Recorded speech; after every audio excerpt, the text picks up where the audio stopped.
सुबह के 5 बजे है और आज हम निकल रहे हैं महाराष्ट्र के सबसे फेमस और 12 ज्योतिर्लिंगों में से एक भीमाशंकर ज्योतिर्लिंग के दर्शन के लिए।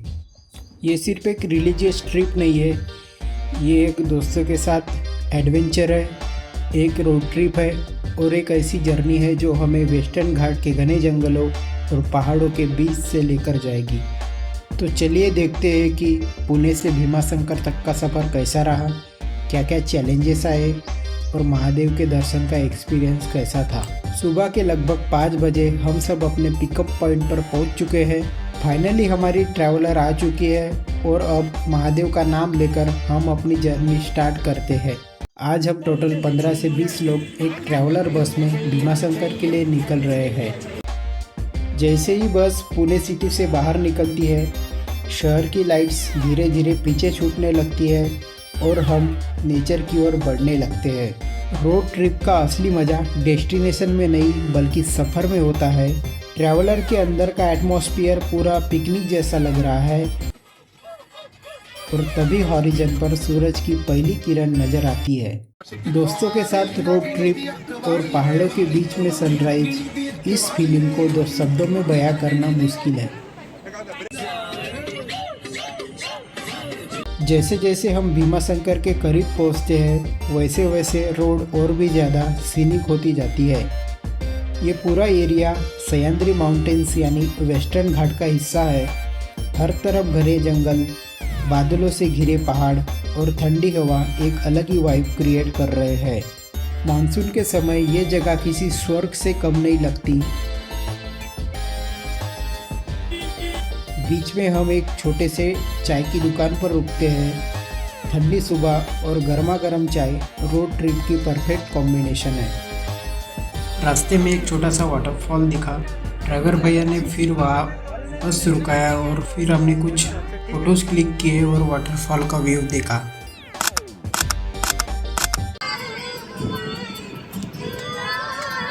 ट्रैवलर बस में 90s के सुपरहिट सॉन्ग्स और बाहर नेचर की ग्रीनरी सफ़र को और भी ज़्यादा सुहाना बना रहे थे।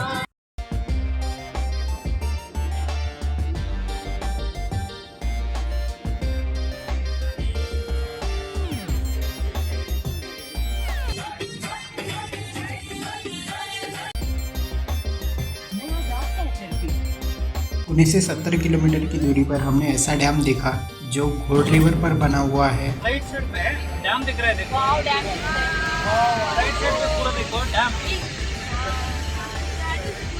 और वह अपने सीनिक रिजर्वायर और लस ग्रीन सराउंडिंग के लिए फेमस है, जिसे तिम्बे डैम बोला जाता है।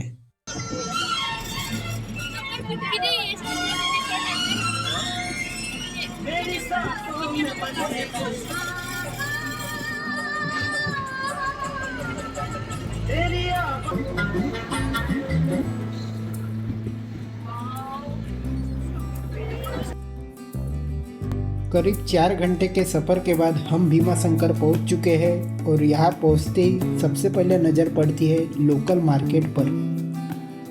मंदिर तक पहुंचने के लिए हमें थोड़ा वॉक करना पड़ता है। जैसे जैसे हम मंदिर के पास पहुंचते हैं भक्ति का माहौल और भी ज़्यादा गहरा होता जाता है। अब बात करते हैं भीमाशंकर ज्योतिर्लिंग के कहानी की। पुराणों के अनुसार यहाँ भीमा नाम के एक राक्षस का वध भगवान शिव ने किया था। भगवान शिव के प्रकट होने के बाद यह ज्योतिर्लिंग स्थापित हुआ और तब से यह स्थान भीमाशंकर के नाम से जाना जाता है। 12 ज्योतिर्लिंगों में से एक होने के कारण इस मंदिर का धार्मिक महत्व बहुत अधिक है। मंदिर का आर्किटेक्चर नगर स्टाइल और हेमाडपंथी आर्किटेक्चर का सुंदर उदाहरण है। अब हम दर्शन के लिए लाइन में लग चुके हैं और फाइनली वो पल आ ही गया।